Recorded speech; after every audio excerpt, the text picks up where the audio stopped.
Rana homemade কিচেনে আপনাদের স্বাগত জানাই। আজ আমি একটি নতুন ধরনের রেসিপি ট্রাই করতে চলেছি, পিৎজা।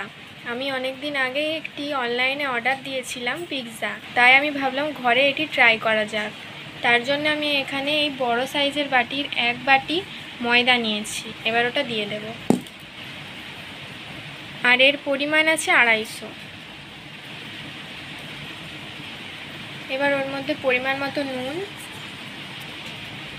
1 চামচ চিনি, হাফ চামচ খাবার সোডা, 1 চামচ রিফাইন তেল দিয়ে ভালো করে মাখিয়ে নেব। মাখানো হয়ে গেছে। এবার আমি 1 কাপ মতো দই আমি ফেটিয়ে রেখেছিলাম, ওটা দিয়ে দেব। আমি এখানে দই ব্যবহার করছি, আপনারা চাইলে এখানে ইস্ট ব্যবহার করতে পারেন। আর আমি এখানে টক দই ব্যবহার করেছি।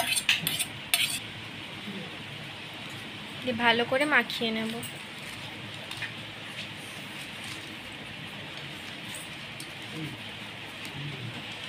আমি এখানে দই ব্যবহার করেছি, তাই এখানে আমি জল ব্যবহার করব না। আপনারা যদি এটা ইস্ট দিয়ে করে থাকেন তাহলে জল ব্যবহার করবেন।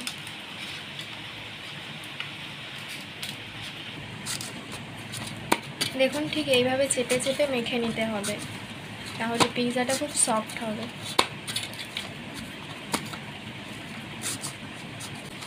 দেখুন, খুব শক্তও করবেন না, খুব নরমও করবেন না, ঠিক এই মতন।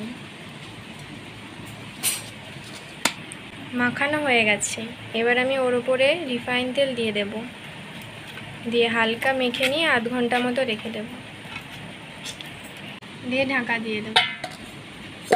এবার আমি একটি কড়াতে জল গরম করতে দিয়েছি।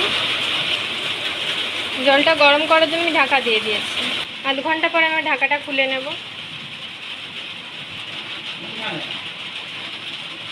এবার একটি থালা নিয়ে আমি ওর উপরে সরষের তেল দিয়ে ব্রাশে করে বুলিয়ে নেব। আমাদের এপাশে বৃষ্টি হচ্ছে, তাই আমার কথাটা আস্তে শোনা যাবে।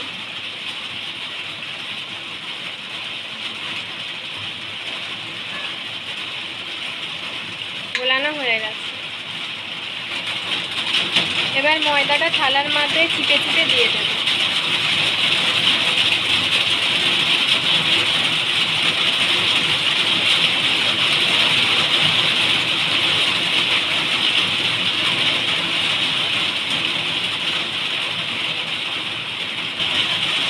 চিপে চিপে দেওয়া হয়ে গেছে। এবার যাতে পিৎজাটা খুলে না যায়, তাই আমি কাঁটা চামচে করে কেটে নেব।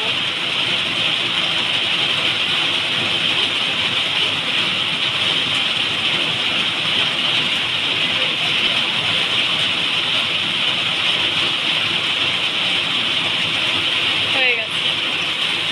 এবার আরেকটু আমি ওর উপরে তেল ব্রাশ করে নেব। এবার এর উপরে আমি 2 চামচ টমেটো সস গুলিয়ে নেব।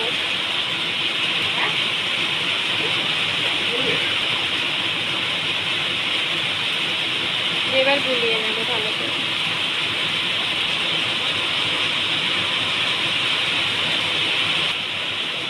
এই পিৎজাটা সম্পূর্ণ নিরামিষ। আপনারা বাড়িতে অবশ্যই ট্রাই করবেন আর খেয়ে কমেন্টে জানাবেন কেমন লাগলো।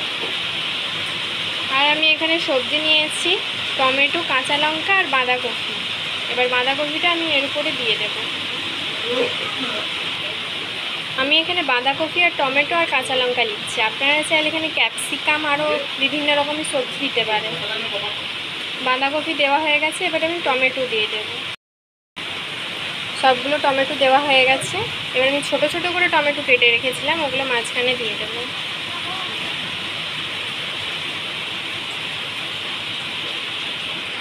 এরকম কুচিয়ে রাখা কাঁচা লঙ্কাগুলো দিয়ে দেব।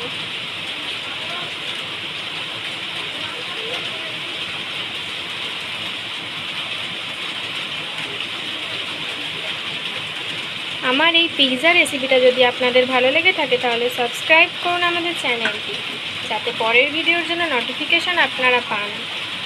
সব রকম সবজি দেওয়া হয়ে গেছে। আর আমি বাড়িতেই চিজ বানিয়ে রেখেছিলাম, ওটা আমি এবার চুড়ে দিয়ে দেব। আর চিজ বানানোর রেসিপিটা আপনাদেরকে আমি পরে শেয়ার করব, এখন আমি পারছি না শেয়ার করতে, আমি এটা পরে করে দেব। এবার এটা আমি দিয়ে দেব।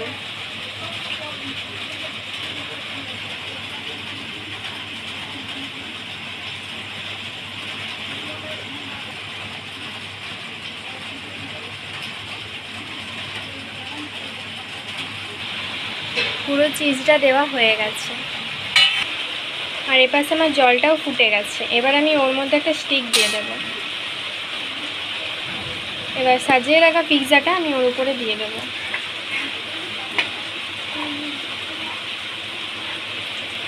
এবার গ্যাসের ফ্লেমটা আমি লো করে দিয়ে আধ ঘন্টা মতো ঢাকা দিয়ে দেবো। 20 মিনিট পর আমি আবার ঢাকাটা খুলে নেব। আমার পিৎজা তৈরি। এবার আমি নামিয়ে নেব। এবার খুন্তির সাহায্যে আমি নামিয়ে নেব থালার মধ্যে। দেখুন পিৎজাটা কত সুন্দর দেখতে লাগছে। এবার আমি পিৎজাটাকে কেটে নেব। আর সবজিটাই আমি নুন মাখিয়ে রেখেছিলাম, তাই আমি পরে আর নুন দিইনি।